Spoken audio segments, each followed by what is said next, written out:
Good afternoon, everyone. Thank you for joining this dialogue on accelerating private sector engagement in disaster risk reduction.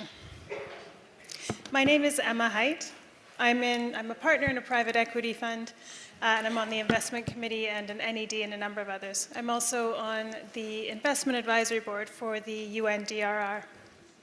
Before we begin, a few housekeeping items. If you're watching online and you wish to follow the session in one of the UN 6 languages, you can do so via the interactive program page. On Q&A, we'll have a tool called Slido, which will be up on your screen in a moment, and you can use that, scan the QR code, and you'll be able to pose questions on that app directly. There will also be a Q&A session later on, once we've heard from all the panelists, when you can just raise your hand or put your questions online, and somebody from the UNDRR will be along to help you. And if you are listening in and something resonates with you, a powerful quote or a key insight, please do post on social media, and if you could use the hashtag #ActForResilience today and hashtag #EverydayCounts, that would be great. And without further ado, let's start the session. Disasters are becoming more frequent, more complex, and more costly. Despite clear evidence that prevention saves lives and reduces economic losses, disaster risk reduction receives only a small portion of global investments. The private sector has a vital role to play, not only in managing its own risks, but also in shaping markets and systems in order to become more resilient. The private sector is set up to take risks, calculated, quantifiable risks, and so in doing so, we should be able to assist the private sector in becoming more involved. From development banks and multinationals to MSMEs and regional networks, businesses have the tools, the knowledge, and the incentives they need if the right enabling conditions exist. This session will explore what qualifies as a DRR investment, and how businesses can advance resilience, and what financing and regulatory regimes could be put in place to help advance those efforts. We have the pleasure of having with us today 4 distinguished panelists, whom I will now ask to introduce themselves. Yoshiki-san, perhaps we can start with you.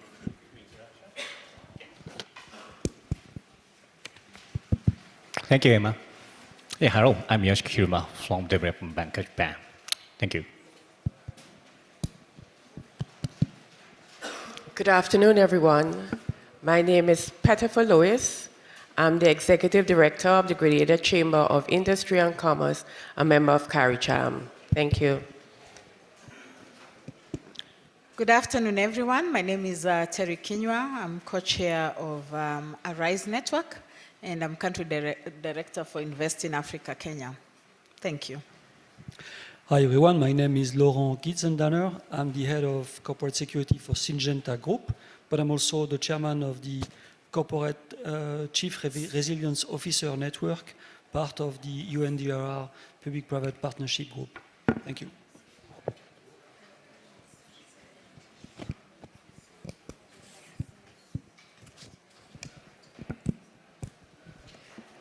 Thanks very much. We intend the session to be a dialogue, not just between the panelists, but with all of you in the room and online. So we'll start with a few Slido questions to get your perspectives. How would you describe the level of private sector engagement in DRR in your region? So if you haven't yet scanned the QR code, it's right there to do so.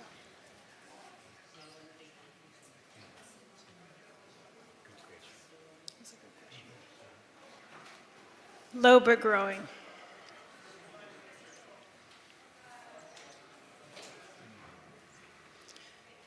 So majority is low but growing, which we know to be the case, but clearly that's being felt. Oh, but we're having more and more. This is increasing. This is good. If everybody's finished voting, perhaps we can move to the second. Oh,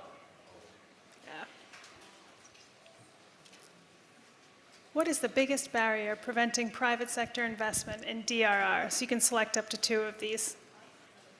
Oh, this would be really interesting to hear. Yep, lack of incentives and regulatory clarity. Oh.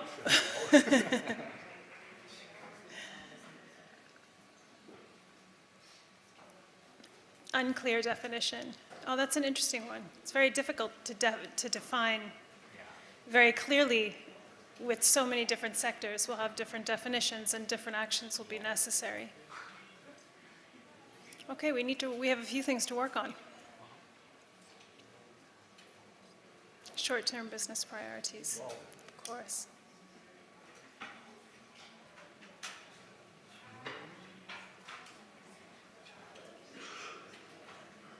So pretty evenly split. Thank you very much for voting, everyone. And the final question. What is the most important enabler to advance private sector disaster risk reduction investment?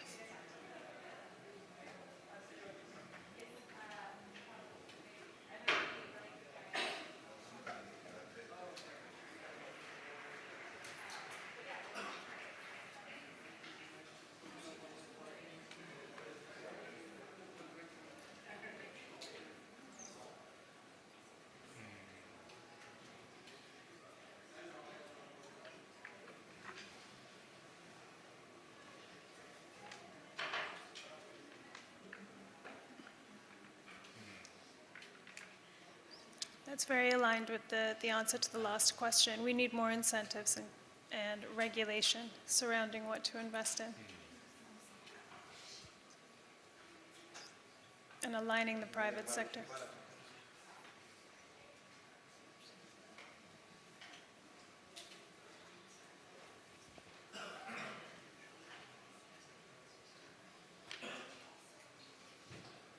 All right, thank you very much.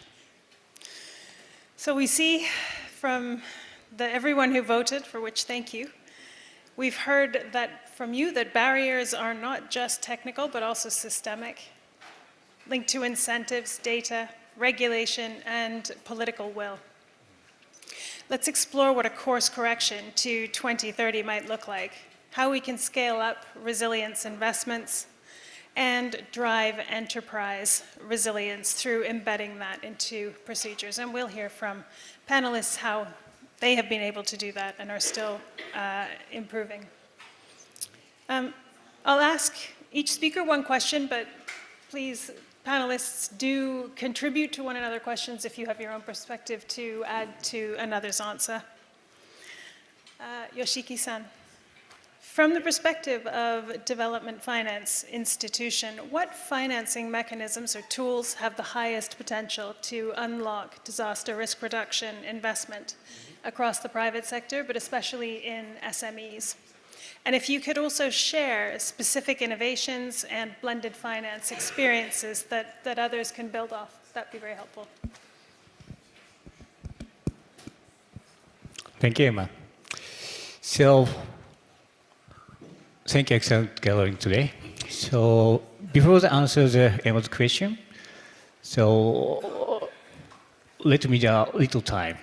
So, DBJ introduction, okay? So, everyone say to me, why Japan needs development bank? Because Japan is already a developed country. What is the mission of DBJ? This question is very, very difficult to answer. So my answer is very, very simple. To design the sustainable development in Japan. Okay? Japan already is decreasing the population and the aged person and aged infrastructure. How to manage Japan society itself is very important. Then, disaster risk management is key and material agenda in Japan society. Then, DBJ law is one of the national financier to tackling this agenda with Japanese private sector. Okay? Then, and the history of DBJ is I will share. So DBJ established after the World War II. These days, DBJ's mission is rehabilitation and revival Japanese itself, so called Build Back Better, sponsored by World Bank and IMF. Then, the mission at the time DBJ is to developing infrastructure and investing the industry with disaster risk reduction. Then we DBJ have the many diverse variety disaster risk management solution. Then today I want to emphasize DBJ's disaster risk reduction finance case study. Okay? I want to tell you, everyone say disaster risk finance is important, but disaster risk finance is totally different. Disaster risk reduction finance, okay, right? Everyone say it's very important risk transfer, and after the disaster, the loss and damage fund finance is key. This agenda is a contribution from national budget or insurance sector and the reinsurance sector. It's very good solution, I think, good solution. But in fact, any post money cannot save the life. Okay? This is a fact. So we will focus on how to the exempt investment before disaster. So key is disaster risk reduction finance from banking sector. Okay, thank you, Emma. Please, thank you for your waiting. I will respond your question. So I want to do response Emma's question from 3 contents. The first one is DBJ's very unique financial solution, disaster risk reduction rating and linked loan program. This is number 1. The second one is how to encouraging or supporting small and business entity. The third one, what is initiative branded finance in Japan in disaster risk reduction and resilience. Okay? So first of all, I wanted to share DBJ's practice to encourage the enterprising disaster risk reduction with business continuity management. The mechanism is very simple. So we DBJ developed BCM rating scoring. From the 100 questionnaire checklist, when we do the financing, our client, how to the tackling disaster risk reduction, and how to the quality of the business continuity plan, and how to manage this business continuity plan to the management. Then we do the financing with a banker or not. If client getting the BCM rating higher, then we do the finance lower banking interest. This is very simple financial mechanism. This is one of the incentives from to the economic entity because raising fund money is a lower cost. Then we DBJ to the message to their market and society, which company more and more resilient. This flag and the information creation is also the banking law or responsibility. Then, which company you love, which company you invest in long-term viewpoint. This is key. Then I already said disaster risk reduction rating. So DBJ define disaster is not only the natural hazard. We already know many crises, disaster hit our society. Then how to survive enterprise in long term, going concern business. So our disaster risk reduction rating including all hazard. For example, man-made disaster, pandemic, cybersecurity, and geo-economical problem on global supply chain issue, DX more. This is a really material enterprise agenda in long-term business continuity. Yes, then if our client capital investment in the year by year. Then we, DBJ, do diligence with DLR and BCM rating and linked loan support our client. This is one of the key solutions of DBJ. That is number one. Second one, how to support small and medium-sized company. Okay, so mainly DBJ client in the big company like a Toyota, Sony, Panasonic, more. Then I'm very, very suffer from to addressing the small company. So DBJ is not capability addressing there. But that is a very, very important supply chain approach. When we do the due diligence with the supply chain management with DRR, BCM rating, I have a question to the enterprise. How to manage your supplier from DRR viewpoint or BCP, BCM viewpoint? Then many company answer to me, yes. We checked suppliers BCP, suppliers DRR. Okay? I said, no. This is not in reality. Check is not practical, okay? Our division requested the big company to support or encouraging their supplier as small and mid-sized company. For example, how to support building DRR planning or BCP, and how to support DRR training, BCP training, and how to share disaster risk assessment within supply chain, and how to do the exercise or training, DRR and BCP training with you and small company. This practical approach is a key. This is one of the approach from DBJ to the enterprise, small and mid-sized enterprise. But that is very, very indirectly. Then we DBJ try to challenge our know-how to install to the local bank and the local lease entity. So Japan, the local bank getting the DBJ know-how. Then local bank directly the financial trade with a small and mid-sized company like a DBJ. This is a local economic sustainability or resilience in the developed. So that is our approach. Okay. So finally, I want to share branded finance initiative in Japan. So Japan's government already said many types of the public and the private fund like a branded finance from equity, mezzanine, and debt. So DBJ now in the midterm corporate management plan, it's called GRIT plan. GRIT is a short of green, resilience, innovation, transition. So this type of portfolio is one of the target fund called by branded finance.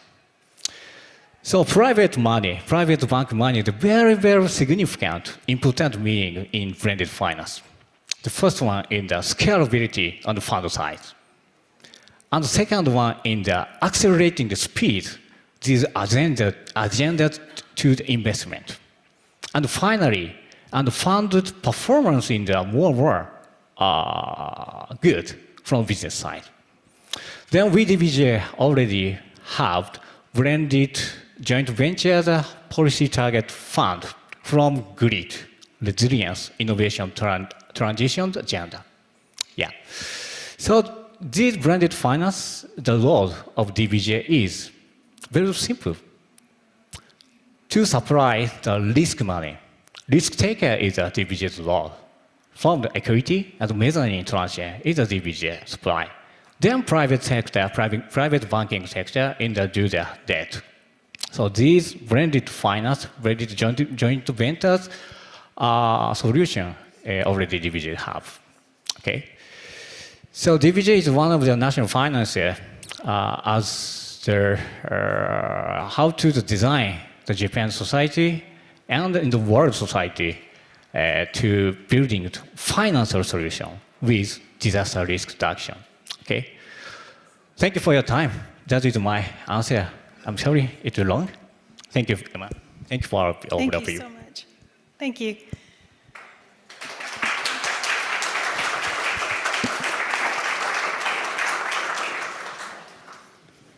Really interesting to hear and learn about Japan's experience in development finance and blended finance across the capital stacks of senior and mezzanine. That's really interesting, and especially the tailored solutions that you mentioned, using a price differential to incentivize resilience, and your focus across the supply chain. Very interesting as well. Thank you so much.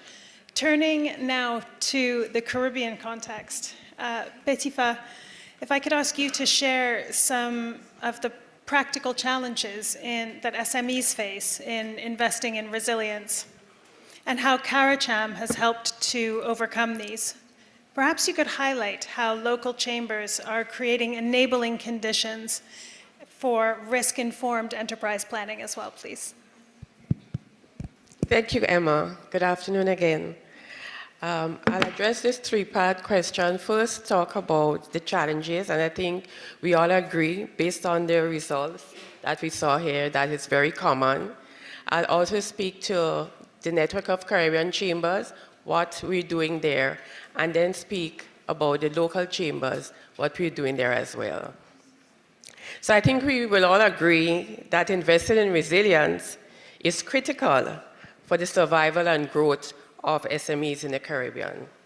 But there are some very real challenges that we must acknowledge. Access to finance. You just heard about finance. In the Caribbean, access to finance is a major hurdle. Most SMEs do not have the capital nor the credit facilities to invest in risk reduction. The challenge is even more pronounced for micro enterprises, which often struggle with limited human resources and insufficient capacity building. Many do not maintain proper records of their operations, making it difficult to meet the requirements of the commercial banks or convince the banks of their creditworthiness. And in some cases, the borrowing cost is very high, and there's stringent lending criteria which compound the problem. Also, many SMEs operate informally and simply do not have the technical knowledge or the tools to conduct risk assessments or develop resilience strategies. And this is particularly problematic in disaster-prone regions like ours, where the need for such planning is critical. This lack of capacity plus livelihoods are at serious risk. Third, it was mentioned here, the short-term focus. Pressure of survival often takes precedence over long-term planning. With limited resources, MSCs tend to focus on the immediate survival rather than the long-term risk mitigation, making them more vulnerable to shocks. I think we could all understand how hard it is to think about resilience when you have to focus on making payroll at the end of the month or buying materials. So of course, the focus is on the short term.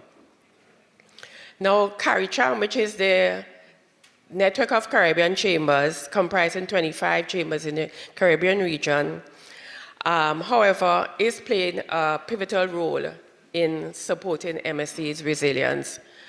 We have what we call a Center of Excellence, which is a resource hub aimed at empowering SMEs with the necessary tools and knowledge to prepare for and rebound from business disruptions.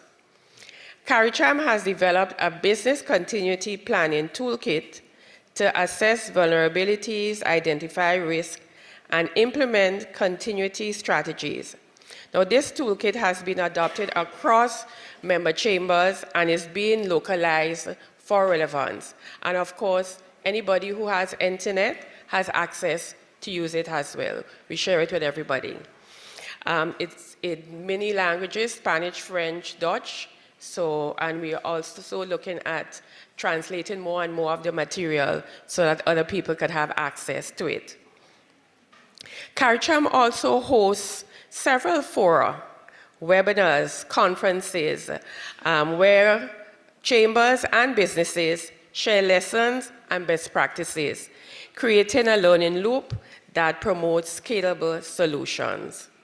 And when we look at taking it home locally, the local chambers are embedding resilience into their service offerings, which is something new for us, conducting business continuity planning workshops and facilitating capacity building.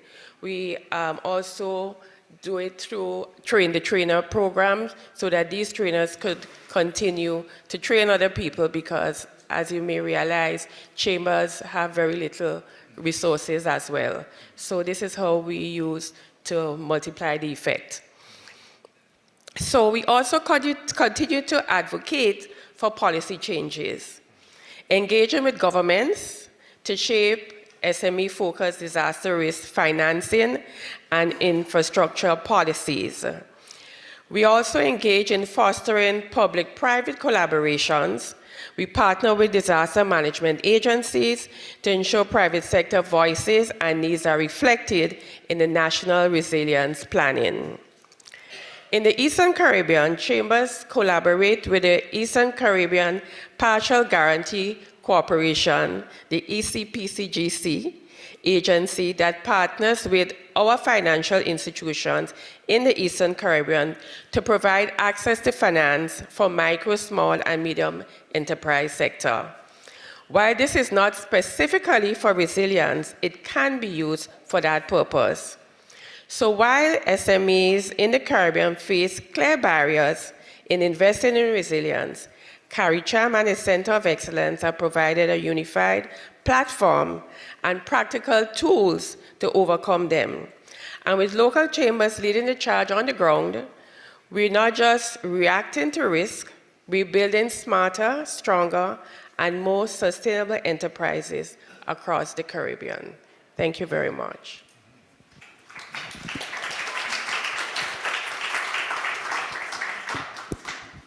Thank you very much, Petifa.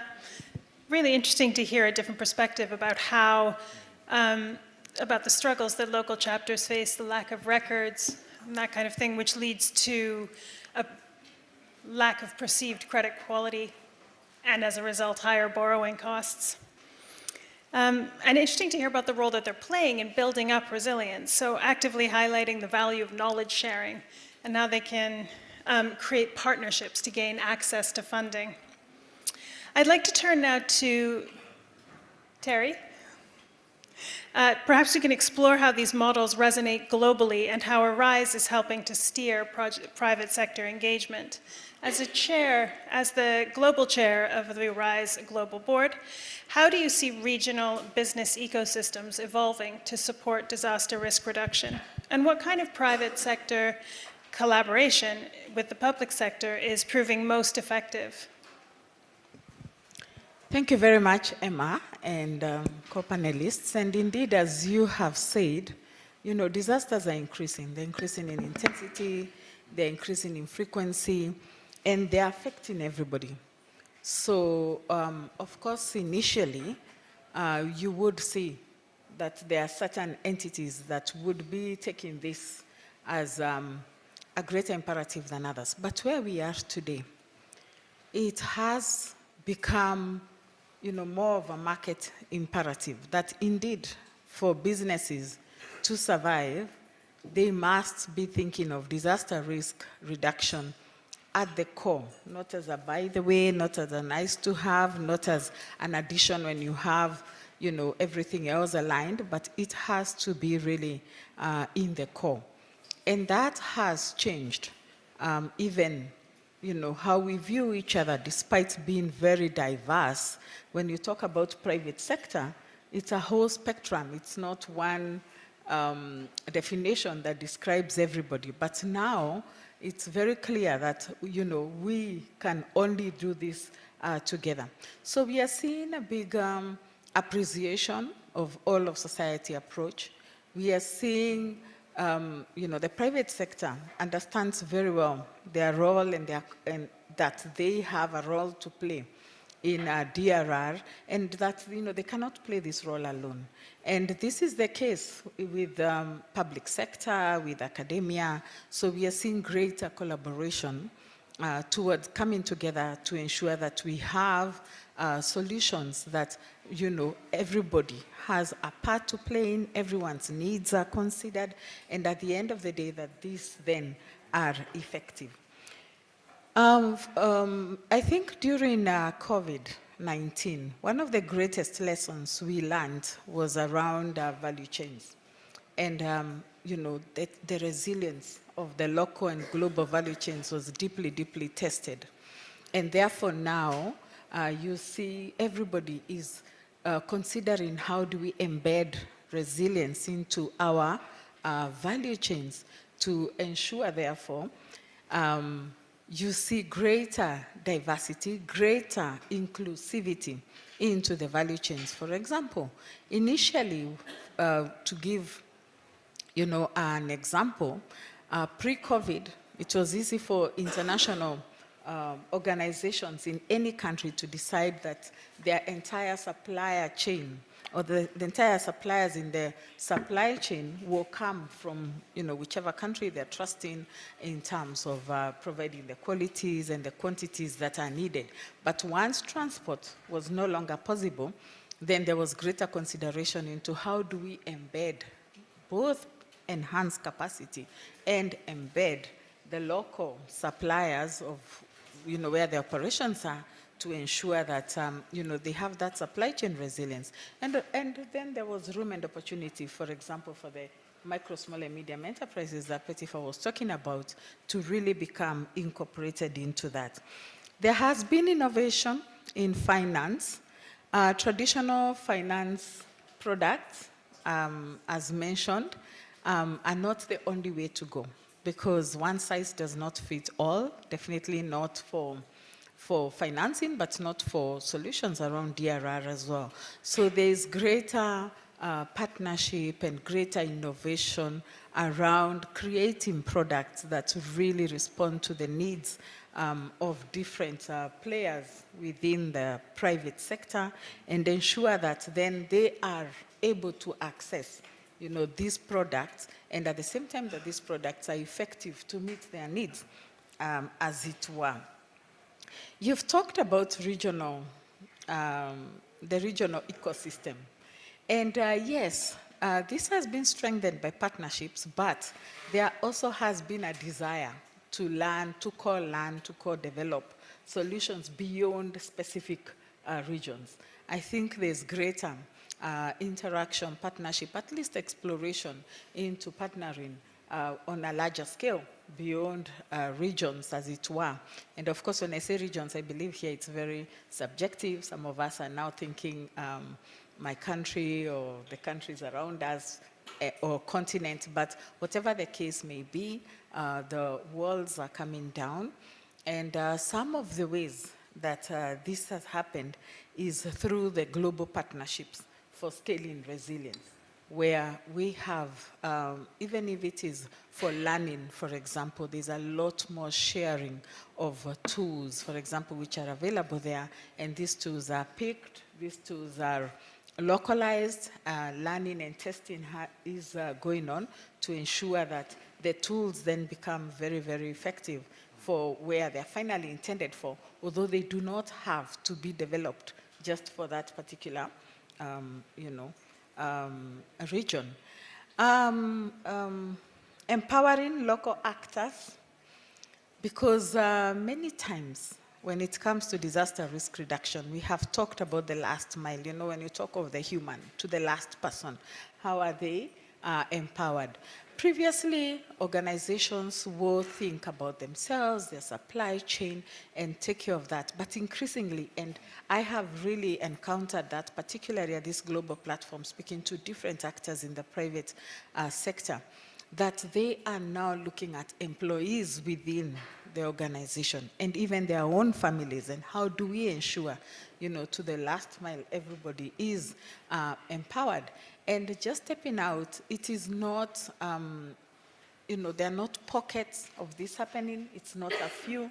It's so much that indeed there is material that is shareable, and there's knowledge sharing that, is bound to happen, to leverage the private sector to ensure that the ecosystem itself is strengthened, not just by saying we have a few very strong players who, are very resilient and they will carry the day and our region is safe. Not indeed. Actually, for disaster risk reduction, we are as strong as our very weakest link. And this is in every situation. There's greater inclusivity, if I can mention that. Before, it can be easier to feel comfortable among big players, but there's more. I use the word tolerance very loosely because that is the wrong word, but there's great need or appreciation of every player, however small they are, whether they have resources or not, because then we have realized that the entire ecosystem affects each other. You asked about some public-private partnerships that can be demonstrated. And immediately what comes to mind is sectors such as real estate, sectors such as agriculture, which have resilient tools that, and technologies, which in many times have been co-created between governments and the private sector to then ensure that there's resilient infrastructure. So you see the private sector coming in upfront to do the initial investment into these technologies, into these tools, but then, the implementation happens or takes place within the, private sector, or rather private sector are driving that implementation. I think also about early warning systems and multi-stakeholder early warning systems. I think that is one area where PPPs can be very well demonstrated because, in getting the early warning, how is this communicated, down to the various community stakeholders. And many times the private sector has a role, and as soon as I say this, immediately the micro, small, and medium enterprises come to me, because whereas you will find the larger companies in the bigger cities, where there's larger markets, when it really comes down to the communities such as rural Africa, for example, it is the micro and the small enterprises who are present there and who become the local agents or the local actors, frontline actors, when it comes to really making sure that this communication reaches. But at the same time, it's a two-way street, because we depend heavily on data when it comes to DRR. And, instead of viewing one avenue as being the ones to deliver the communication, they become a good source too for picking up data and making sure this is, conveyed, so that even as we continue to build solutions, we ensure that these solutions really speak to the very last person. If I can add something on finance, blended finance is one way that PPPs come to mind, where, grants, for example, can come in place with private investment and any other budgets that are set aside by various local or national governments when it comes to DRR. I think the message is that, to get there to DRR, and that's a mindset even for all of us, is that we cannot operate in silos.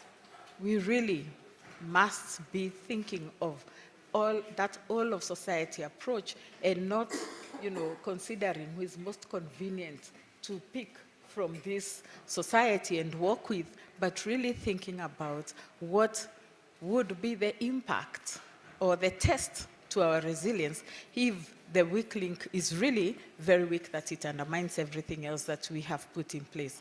So in conclusion, I can say that definitely we see the regional business ecosystems shifting. We have talked about urgency. Everybody appreciate that the time to act is now.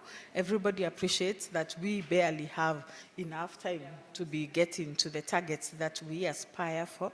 And at the same time, we have said that public-private collaborations are so important for, even championing that approach of we need everybody to come on board to both be able to demonstrate what the needs are, communicate that, and at the same time be part of creating the solutions so that you're not working, for the communities, but you're working together, everyone together, not one sector serving the other.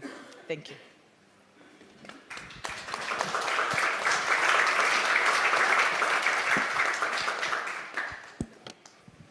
Thank you, Terry. That was a really powerful overview.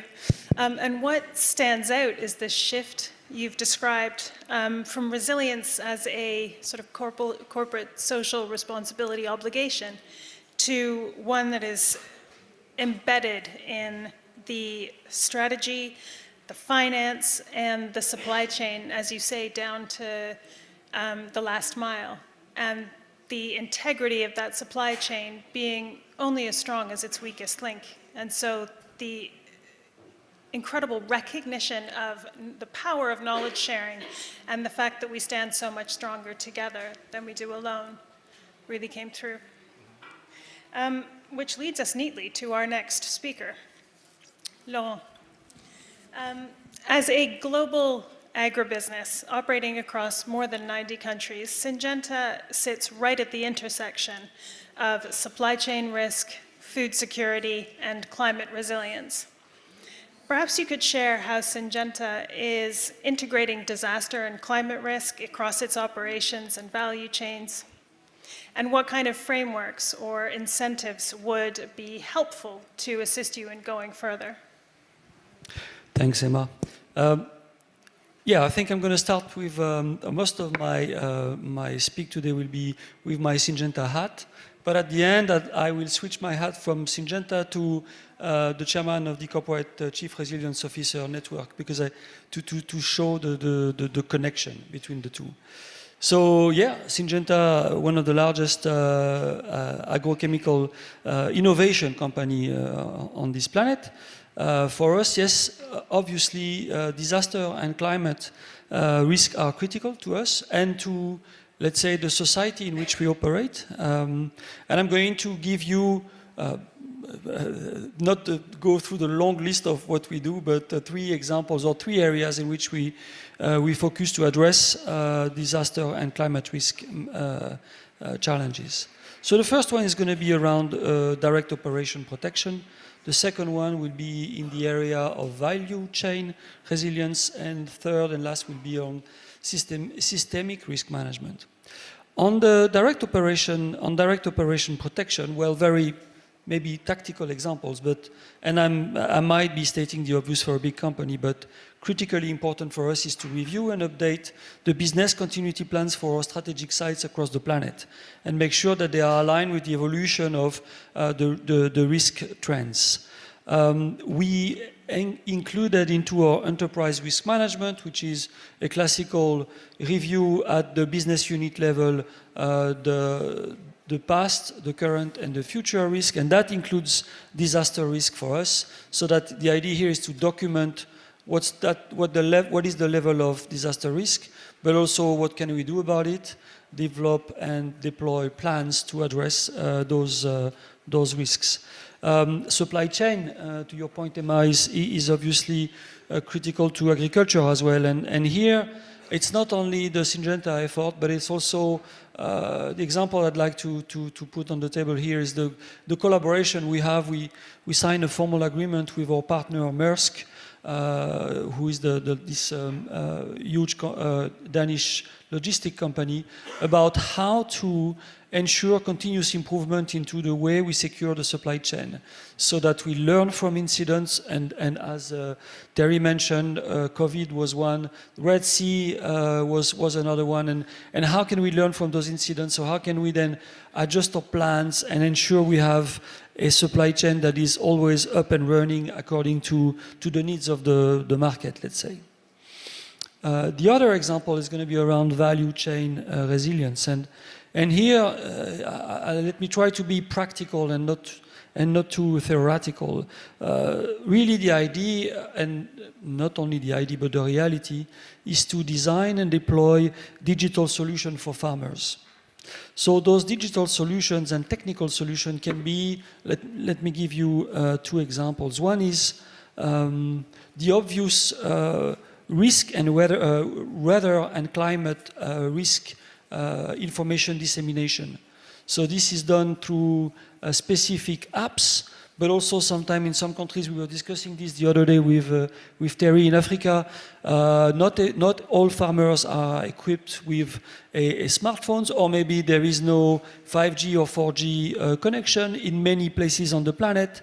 And so how do you do this? Then we try to go to a lowest level of communication, which can be SMS, that we can send in advance of an alert for weather specific to a geography, specific to a season.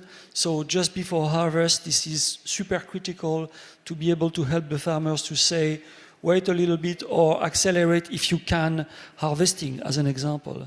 But of course, before harvest, sometimes what we need is to learn from and adapt to climate change. And this means design and deploy crops that are in some places of the planet more resistant to flooding, and in some other place of the planet more resistant to drought. And then having you can imagine a data machine behind that keeps learning from, have we been able to help the farmers make the best possible yield out of their conditions, and how can we, at the end of the day, the goal is to feed a planet where those numbers have been said a lot of time, more people, less farmland, or same farmland for more people. How do you feed everyone? We need to find solutions to, in a sustainable way, increase yield, and that is coming through data. So some of the critical success factors for value chain resilience are around a simple but obvious adoption of technology. In many countries, farming is one of the oldest job or professional activity, keeping a huge portion of the population active or busy. We need to help them change, and we need to help them adopt and use these new technology and innovative solutions. And to do that, we also need to explain why it is important to push for digitalization, which may not always come obvious, because you could think digitalization is for other industries, where for the agriculture industry, it's critical. At the end of the day, for us, we see, remember in the industrial revolution, the tractors were the invention that has helped boost agriculture production. The new tractor here for us is data. So data is our new tractor. This is with more data that we will be able to help to better target solutions for farmers, help them have a better yield. Last one on those examples is systemic risk management. Here the example is how are we developing with our insurance provider financial solutions, so that to help to have an agriculture insurance solution to address weather-related events, so that in case of in case of too much or not enough rain, in extreme scale, how can we create a financial safety net for farmers through insurance to help them ensure a revenue despite unexpected weather situation? This means we are, as a company, taking more risk through our insurance vehicle, but we think this is an obvious risk-taking for us to increase and further develop our collaboration with local communities to make simply agriculture more resilient at the end of the day. My last point about how to address those challenges, I'm going to take two examples. One is policy framework, and the other one is probably the most important one, knowledge sharing. On policy framework, we think that there's there's a need to do some more work into harmonizing reporting standards for climate and disaster risk disclosure, to increase the way we speak with one voice, with one language, to understand each other better. There's a need, and I think this was mentioned earlier, the need to incentivize private sector investment in resilience. So despite short-termism, there's a need, critical need to improve the ability, improve the way we explain return on investment in resilience. And that can help or should help motivate the private sector to invest. And then there's a need as well. We were talking about the public-private partnership, in disaster risk reduction. Now, how to do this? There's a need to maybe further develop some simple recipes about how to create those public-private partnership, because it's one thing is to say, yeah, we need to collaborate. Another is to how to collaborate, what worked in, and Arise, for example, is a very good source of exchange or source of knowledge for how collaboration works and how can we increase that collaboration. Before switching my hat to the Corporate Chief Resilience Officer network, on knowledge sharing, few items. One is enhanced data sharing between the public and the private sector. There's a huge potential through the data, and the problem is that the data is sometimes not shared in a way that is useful for a larger community. But it's not like finger pointing about the private and the public sector are not talking between each other. I think the private sector itself, and that means the cross-sector collaboration is progressing, and we can see this, maybe say a few words about this collaboration, but there's a need to increase the collaboration across sectors into knowledge sharing. And then there's a bit of and so what? You share knowledge, but then how do you have a standardized way to measure resilience outcomes so that we can make sense out of the data that is shared? And what is that mechanism to say, these are the critical, the key performance indicators, or what are successes, how successes are measured into the area of resilience? Now I switch my hat and put my Chief Resilience Officer cap and ask you in the room if you know what is REMA. Those who know what is REMA, can you raise your hand? REMA? One hand, two, three. That's four. I see one hand. Yes, thank you, sir. Four. Well, REMA stands for Resilience, RE, Maturity Assessment. This is a tool we have launched this week thanks to the support from the UNDRR. The tool has been designed by the Corporate Chief Resilience Officer team. So we took the experience from 10 large companies on the way we run resilience, and we converted this into the simplest possible questionnaire that we are going to distribute across the world with 14 questions that could help particularly SMEs to understand where they are on the resilience maturity curve. And because it's knowing where you are on the maturity is one thing, but know what to do to improve is another. So we have created a knowledge center where you have all the practical tools, template, and example about how to improve resilience in the area where you might, as an SME, found yourself a little bit below the benchmark. How the benchmark is organized is simple. At the beginning of this 14 questionnaire that you will be able to use from any laptop or smartphone, you have basic demographics, which are in which country you are, in which industry are you, what's the size of your company. So you are in Algeria, you are a construction company, you are 10 employees. The tool is going to give a set reference. It's never perfect, those benchmarks, but it gives you an indication about where you should be in resilience with that specific elements representing you in your country, in your type of business. And that's how we help. We will help. This is how we hope we will help improve resilience. And of course, we will talk about that more in the near future. Thank you. Thanks, Emma.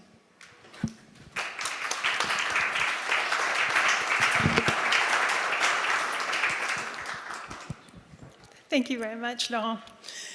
We see how the digital world is changing all of our lives, but data as the new tractor is not something I had heard before. That will stay with me. Great to hear how Syngenta is building systems from the ground up and how critical digital infrastructure is being used to disseminate through farmers and the partnerships with other businesses as well, so that together you can create an even better result than you might be able to do on your own. And with that, I should like to open the floor to a Q&A session. We have some questions on the screen, so perhaps I will. How can government best manage risks to deliver investment in public-private shared investments? How can governments help?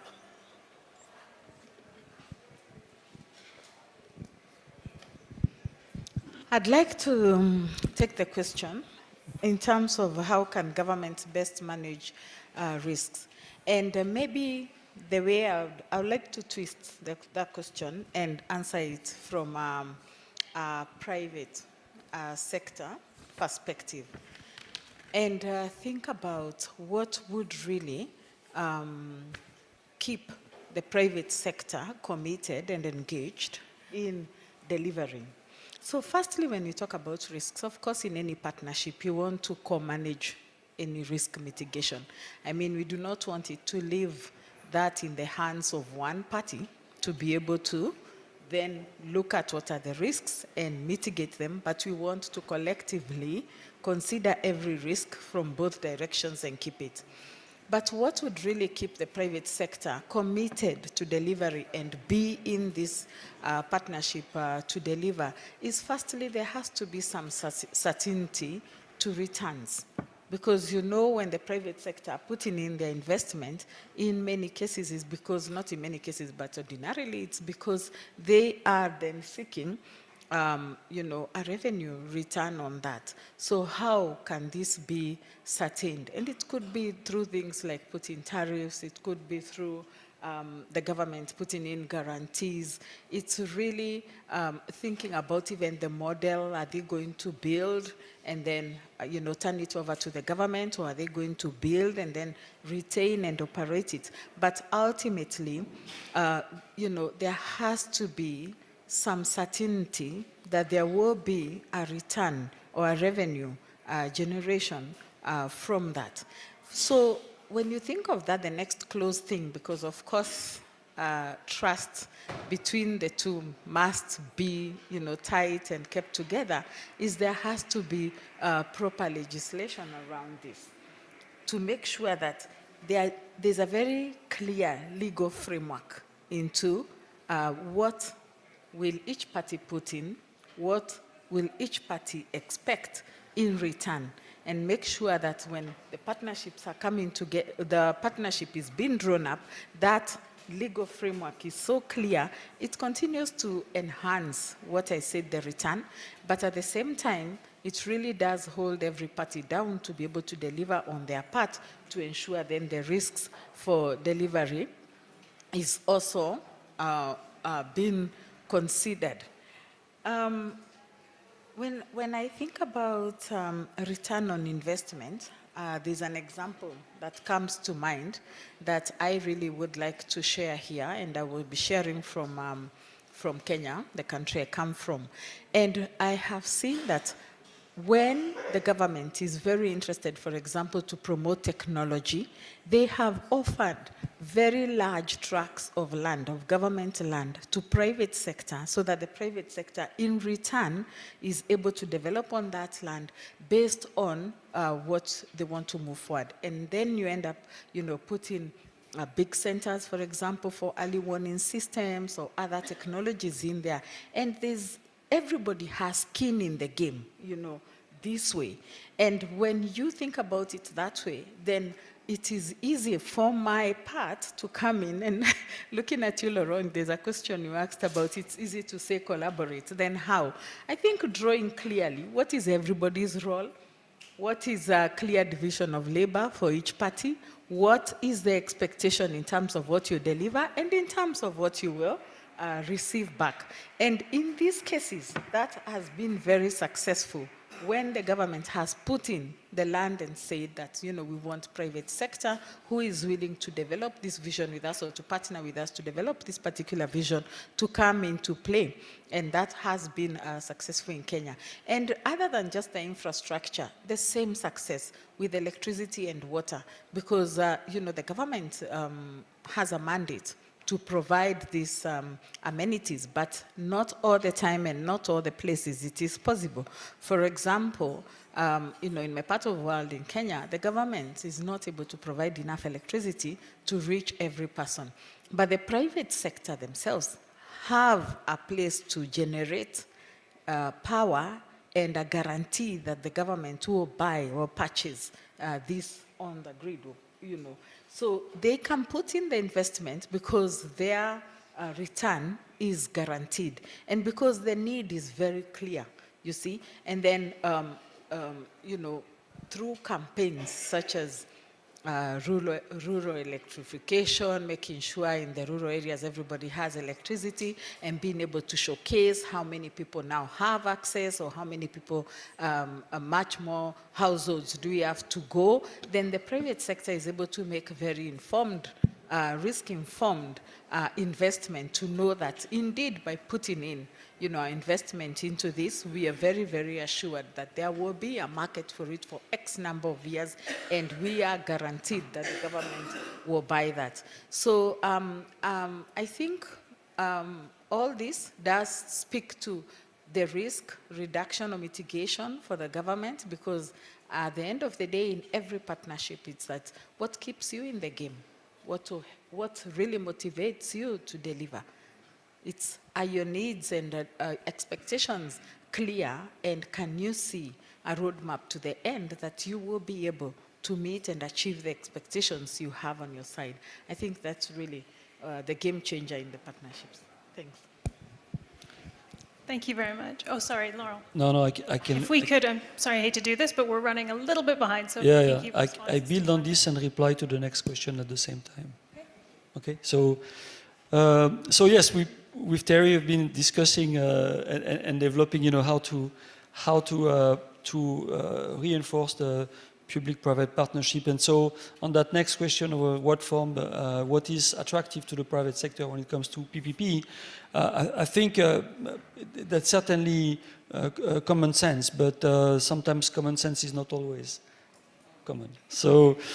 The common purpose is the first one. So the subject of this partnership must be a subject that is common to both parties. Again, common sense. But that I think is super important. The clear role, or taking the words of Terry, division of labor. So who does what? So that it's not like we partner and it's the whole all over the place, and then I don't know what I do. What the private sector would need clarity about what's my role, who's the decision maker, what is my level of influence on decisions. Not saying that the private sector would want to decide on things, but have the clarity about the role and, let's say, the governance of that partnership. The most important asset, one of the most important assets for the private sector and others is time. And therefore, the notion of timing, so absolute clarity about by when do we want to do what, is also, which means a very solid planning for that partnership, and not only great ideas, great motivation, and then let's talk at the next call, and actually in between there's nothing has been executed according to a plan, which I think would be important. And last but not least, measurable outcome, so that we start with the end game in mind, so that when we set that public-private partnership, there is, as early as possible, and I know that sometimes there's a need to be a little bit of exploratory work, but as early as possible, clarity about the end game, so that we know what's going to be how good looks like. We know we can describe it tangibly, we can measure it, and that is how I think can motivate private sector to join the party.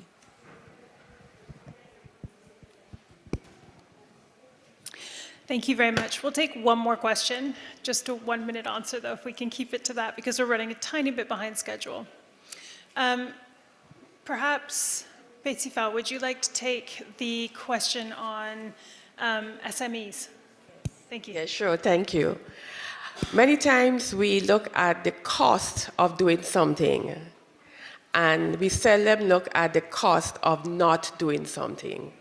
So I think that one of the things for SMEs is understanding what it will cost if they don't do it, right? And most times the cost of not doing it outweighs the cost of whatever it is that you're trying to do.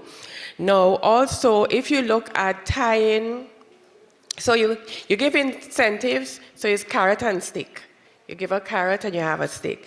So, for example, when you're looking for loans, if you have arrangement with the banks where one of the criteria for having loans is having a disaster plan, recovery plan, that will be an incentive to have it done. Also, if you look at having government give rebates, for example, on tax. Private sector always talking about tax and wanting reduction in tax. So I think these are some of the things that we could look at and look at more creative ways of getting them to focus on disaster planning, business continuity, etc. Thank you very much. In the last couple of minutes, we've had a really interesting session, and thank you very much to the panelists. I'd like to take the opportunity to add my voice to theirs. From my point of view, in a very private sector point of view, there are 3 practical steps that I see that would be helpful in scaling up investments from the private sector's point of view. The first is greater awareness, data and accepted principles. So most companies are not ignoring resilience. They just don't know how to quantify it. And in order to justify a cost item on a balance sheet or a profit and loss statement, the company will have to, the CEO or CFO will have to put forward a rationale for investing in a certain thing. And this is where the value of data comes in. A trusted advisor can come in and say X investment needs to be made over a period of time, and that will allow the company to plan ahead. And that length of time, as we all know, is coming in. It's becoming much, much shorter. And so companies need to be aware of that and need to be able to quantify that risk. Now that we know that the cost of mitigation is up to 13 times less than the cost of, than the economic losses that can result from a disaster, we can see very easily we can make very easily a business case for the investment in mitigation so as to avoid the business interruption, so as to avoid the cascading effects of supply chain and offtake interruption as well. Somebody's asked a question about, it's no longer there, but a sort of not to do. And not to do's in investing in resilience, I suppose. And we had one investment, I won't say anything, it's all sort of confidential, of course, but this is an airport we invested in many years ago, and we had a view that the hurricane was likely to occur 50, 60 years down the line. So we did nothing. No investment in resilience. This is 20 years ago now, so. Now we're much more aware, but no investment was made in resilience at that point in time. And investment closed, and 1 month later, a hurricane hit, and the airport was out of action, servicing only evacuating flights for 6 months after that. And then we had to instate the resilience plan with much more haste than we might otherwise have had to do, and much more importance. And that really highlighted to everyone the value of that investment and how the value of that data over the short term, over the longer term, to be able to build it into a business case can change the outcome of an investment materially. The second is the regulatory frameworks. And I hesitate to say regulatory frameworks, first because I'm private sector and, you know, the private sector doesn't often argue for more regulation. But in this instance, I think it'd be really helpful. And the reason for that is twofold. One is that when you put a regulation in place, when a number of people are looking at the same bid, three bidders are looking at the same asset, if the bid says, or the regulation says, in order to put this to market, you have to have X resilience measures in place, then I'm on an equal playing field with other bidders. If I'm the only one taking responsibility for planning that resilience, then my bid is ultimately going to be more expensive because resilience measures can be expensive. And the other thing that I would like to add on that is that if you add, I think with regulation, we have to be conscious that if we add it only in one, we don't want to penalize first movers. If we add it in one country only, then you have to say a certain level of resilience must be met. Then you are, from the point of view of international investors, you risk disincentivizing foreign direct investment. And the same goes for planning gain. Often planning gain is when you have in order to get planning permission for one asset, there's a condition of taking certain measures, in this case resilience measures, on the side. So adding those to the cost of the investment and putting them in place. But that, when you're comparing investments across jurisdictions, again, risks deterring foreign direct investment to that location. So what that means, my conclusion, therefore, is that I think regulation has to be a global approach. It has to be, which is very difficult to achieve, I appreciate, but it has to be something that is taken on by all countries, or many, many countries at the same time, in order to, I guess, at that level the playing field. And the final one is financing model. So we've talked about equity, we've talked about regulation, and the one sort of the obvious missing piece is debt. And debt is, by its very nature, a very risk-averse instrument, because there is very, very rarely any level of upside on debt. So your base case is the case on which you go in, and that's basically as good as it's going to get. Which means that lenders take a lot of advice from consultants. They really look at the downside potential. And so lenders need to be made aware of resilience, of the importance of resilience and the disasters that might affect an asset. They need to get trusted advice from their advisors on how long they need to plan the cost of resilience, what the likely impact is on the business case, and what actions need to be taken. And if they can take those steps, the lenders will be in a position to say to investors, to the government, to equity, these changes need to be made, or either we won't lend, or we will lend less.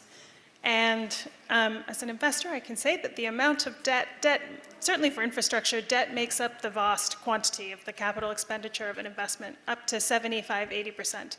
So your return on your investment is greatly enhanced by debt. So debt is in a powerful position here. So I think that there should be, maybe we tie this back into regulation. There could be regulation that they must receive, technical advisors, environmental consultants must cover the potential effects of disaster, of resilience, or a lack of resilience measures, and what measures should be taken. And we are, in the Investment Advisory Board, we're looking at putting in place some principles which are very much a starting point, but which are relatively easily achievable, but which bring our minds back to the fact that ultimately resilience and investment in resilience is simply common sense, as Laurent says. It is really good business sense. So that is how I think I would like to end that session. Now, we have a final Slido word prompt. In one word, what is most needed to scale private sector resilience?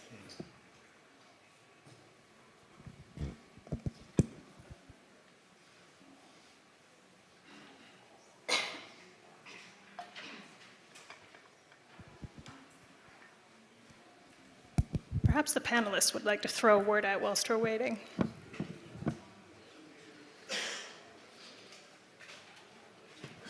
A clear path, trust. I'm going to say political will, cooperation, incentives, yeah. ROI, return on investment, that's a really good one because there's typically pure resilience assets have no revenues. So how do we tie this to a revenue stream? Accountability.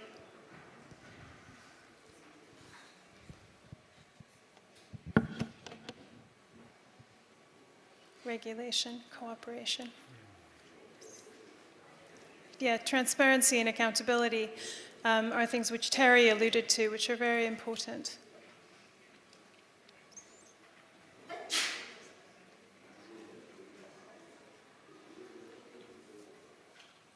Okay. They'll certainly give some food for thought. There's a lot of focus on regulation, which is really, I think, very helpful in a culture change. The awareness, the data that needs to come with that, and the collaboration between businesses to achieve a better result. Thank you.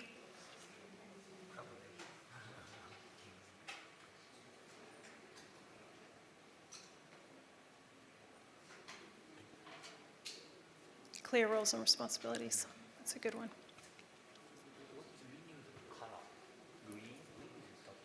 I think it's the most number of people writing that.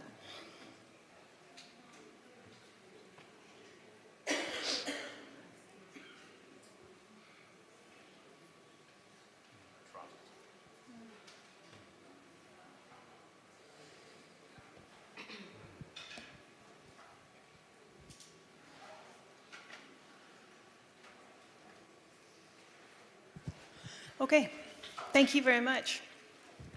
Thank you very much to our speakers. I think today's message is clear.